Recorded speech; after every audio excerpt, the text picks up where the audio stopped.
Hey everyone, Brian here, and for this video I decided to do something a little different.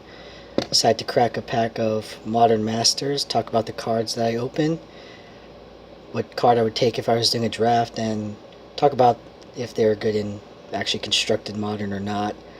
But just want to try something different, and it's a good way to open booster and talk about it.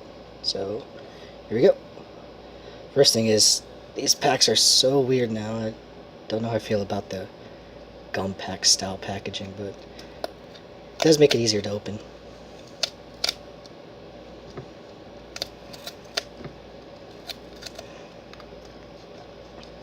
Now, I don't know about you, but I was confused the first time I opened up a pack of Modern Masters. I didn't know where the rare was going to be. I opened some foreign packs, and sometimes the token's in front and then the rare is in front, but let's see if this is a token. Ooh, insect token. Alright, first up we have Tribal Flames. I tried my best not to peek at the rare, but I know this card was good in the first Modern Masters because you had a lot of fixing in that one. I think it was uncommon in that set too. I could be wrong, but I like Tribal Flames. At worst, most of the time you're going to have a 2-color deck, and it's going to be a 2-mana shock, which isn't bad, but if you're in the main deck, that's a free 5 damage. Well, not free 5 damage, a 2-mana 5 damage, but that's still a great value. But we'll see how that stacks up against the other cards here. Thief of Hope, Spirit. Now I know Spirits and Arcane, but particularly Spirits was something you're trying to push for this set. Soul Shift 2. Never actually got a chance to play with the Soul Shift mechanic when it was out. Wasn't playing in Kamigawa. But a 3-mana 2/2 is always solid and limited, and this has a bonus ability. It's got good reach for a spirit deck because that way if you have a board stall, you still have an ability on a creature that's draining your opponent for 1. I didn't get a chance to draft Modern Masters all that often, so I'm not entirely sure how well my opinion's going to be, and it is just my opinion on how good these cards are, but I'm just looking at them from a pure power standpoint. Oh, Vapor Snag. Okay, Vapor Snag is definitely a solid card. This is around during the Scars of Mirrodin block. Unsummoned Limited is just always great. Usually you use it to save your own guy from a removal spell, but it's also great tempo for blue-based tempo decks, blue-white, or blue-black sometimes too. The bonus part of its controller losing 1 life, it can be a downside if you're using it to save your own creature, but you'll do that too anyways to counter their removal spell, and against them, it's just the 1 life loss is very relevant sometimes. It's pretty much a 1-mana blue burn spell. And if you think of it that way, you're just like, doesn't that kind of break the color palette? Yeah, but still a great card. It was good and constructed too with the Delver decks, and I think it sees some legacy play too, and definitely has modern constructed play. Call of the Ancient Law. Got a bear here. 2-mana 2/2. Destroy target enchantment when you sacrifice it. Can't remember how many enchantments there are in this set. I know there's cards like Arrest and Oblivion Ring, and this could come handy against those. But other than that, I think it's just a good solid 2-drop with a random ability that could get some people. Bone Splinters. A 1-mana black removal spell. Of course, it has the additional cost of having to sacrifice a creature, but you'll trade your worst creature to kill their best creature any day of the week. I like this card. Also could have some synergies with Soul Shift. Yeah, not much to say about this 1-mana black removal spell. We'll see how it stacks up. Right now I'm thinking between Vapor Snag, Tribal Flames, and this card. I think this card's slightly ahead. Steady Progress. Instant 3-mana to proliferate, then draw a card. The blue-green graph deck seems to be something that a lot of people had on their mind when drafting the set. This card definitely helps. Not only does it help proliferate the counters that you have on your guys, helps keep you moving through your deck, add some velocity, I think is a word people are using now to describe anything that draws you cards. Obviously, cantrip is what it's called too, but velocity is good too when you're just continue to move through your deck and not just having to play one card at a time, going one for one on yourself. But yeah, I definitely like this card in this set, especially if I already knew I was going to be playing with the graft. But at this, if this is pick one pack one, I'm not sure if I would take this. Viashino Slaughtermaster.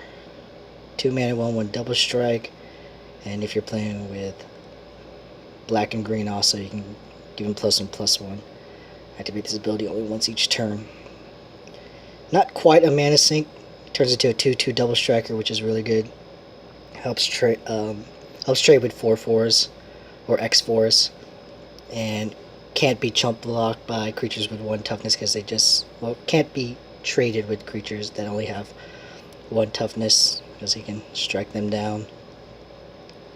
I think if I was in Jun late in the draft, I could take him, but right now I'm just looking at him as pretty much that bomb ability is blank right now because if you took him, you just see him as he doesn't really want to pull you into Jun colors, but he's alright. Plummet. Usually a sideboard card. Destroy target creature with flying, but if you're in green and you need something late to destroy all those flyers that are going against you, this is useful. Someone queue up Bon Jovi. You got Gutshot here. Phyrexian mana. You can pay either a red or 2 life, and then Gutshot deals 1 damage to target creature or player. This card saw a surprising amount of play. I wouldn't say surprising because it was good, but I think the things that it could kill in Constructed were very surprising. It could kill Snapcaster, Mage, Delvers. Back when this was in Standard, when it was legal. Illusions used to be a deck there too, and this was a free removal spell on 8 types of illusions. Just pay. The blue-white Delver deck would play this card to kill opposing Delvers, Snapcasters, and all they would do is pay 2 life. They weren't even red decks really. Not sure how many X1s are in this format, but I don't think it's that great in Limited. Sign in Blood. Black sorcery. Target player draws 2 cards and loses 2 life. Pretty much the epitome of draw cards or die trying. I like Sign in Blood. Its divination effects are nice and limited.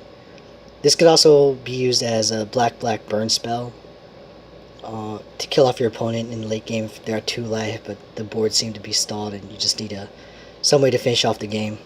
But drawing 2 cards for 2 life is always nice. Ooh, Reman is our uncommon. This card sees a lot of play in Modern. One of the best counter spells of all time, I would think, even though it doesn't really seem like you're countering the spell because it goes back to your hand. If you use it at the right time, Reman is just a complete blowout in Constructed. And it gets limited as well. Countering a spell, then drawing a card, it's just great, especially at 2 mana with only 1 blue, so it's splashable. Very happy to open this card. Also worth a little bit of money, so that's always nice. That's what you're looking for from these packs. But yeah, Reman definitely sees a lot of Modern Constructed play, definitely playable. And it's great because sometimes the opposing player doesn't know how badly they just got blown out when you Reman their spell. So that's a good open. Good pull. Restless Apparition. 3 hybrid Orzhov. Black, white. So this card, every time I see this card, I think it has flying. And I think a lot of people feel that way too. It's alright. Persist is nice. That way they require 2 removal spells on your creature. And giving it +3/+3 is big game. Especially since it doesn't have a only use this once per turn clause on it. So in the very late game you can just keep pumping it. Nice thing about this too is it can go into a white deck or a black deck. Though I think you would prefer to be in both of the colors just to ensure that you can cast it on turn 3. Or cast it at all. If I was in those colors, I'd take this card. but pick one pack one probably wouldn't want to move in right away. Culling dice. The artifact and affinity deck, metalcraft deck, whatever you want to call it, for this Modern Master set, it's definitely one that has also been on a lot of people's radar. I'm not sure how well this really fits into that deck. It's another artifact, 2 mana, and drawing cards is nice, but essentially I see this as if your opponent's trying to kill your creature and you have this in play, you can just sacrifice your creature to put a counter on there and then maybe get lucky with a proliferate. You can get out of hand quickly if you get it out early and have some persist creatures, and you can sacrifice them to put counters and still have your creature, and then late game just draw a bunch of cards. But it's kind of a sad top deck, I think. Right now, Reman is my pick. It's a just naturally powerful card. About to hit our rare here though, so let's see what happens if it's something spicy. That's black. Ooh, Creekwood Liege. Interesting. So we got cast for, it's a 4 mana 2/2. Cast for 1 and 3 Golgari hybrids. Other black creatures you control get +1/+1. Other green creatures you control get +1/+1. At the beginning of your upkeep, you may put a 1/1 black-green worm creature token onto the battlefield. So, like I said, it's a 4 mana 2/2. Not Wiltleaf Liege, so I don't think this sees much modern constructed play, but this seems like a pretty good card. The only problem I don't like about this is that it kind of forces me to go green-black because of the 2 abilities. Either it forces me to go in one of these colors at the very least, but being in both the colors to maximize its potential is definitely something smart, especially since at the beginning of your upkeep you get a 3/3, essentially a 3/3 worm creature token. Yeah, I think I'm going to take this card. I'll see what happens. As much as it pains me out, I probably would take this over the Reman, unless this foil is a Foil Goyf and we have a Pascal Maynard situation all over again. It's green. Oh, it's the Eldrazi. Oh no, it's Swansea Bernardo. Oh, 4 rare.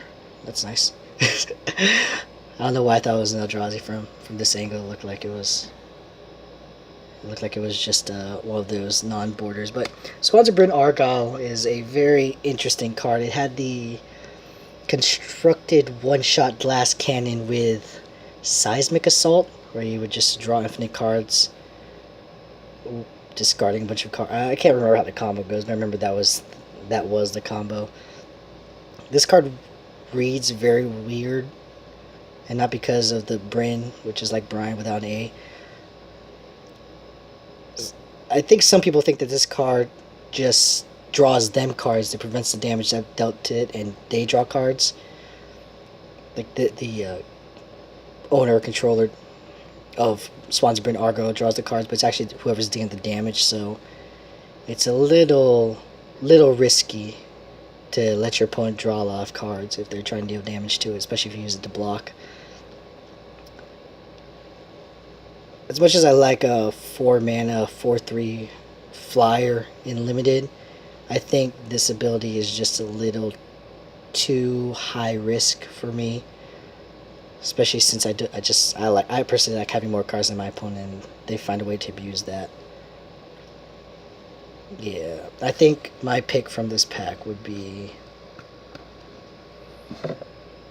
excuse me, Creekwood Liege. Even though it does force me to 2 colors, I think I'll take that risk to get a 4 mana 2/2 and then a 3/3 black green worm creature token onto the battlefield.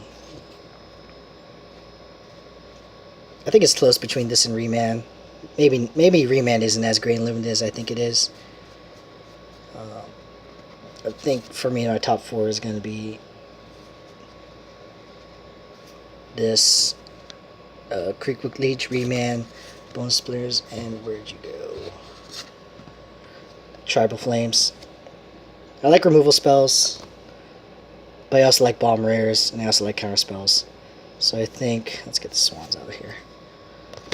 I think my pick order would be something like that. Creekwood Leech, Reman, Bone Splitters, Tribal Flames. Now, like I said, I haven't drafted this set all that much, so that could be wrong. Comment below if you have a different pick that you would take.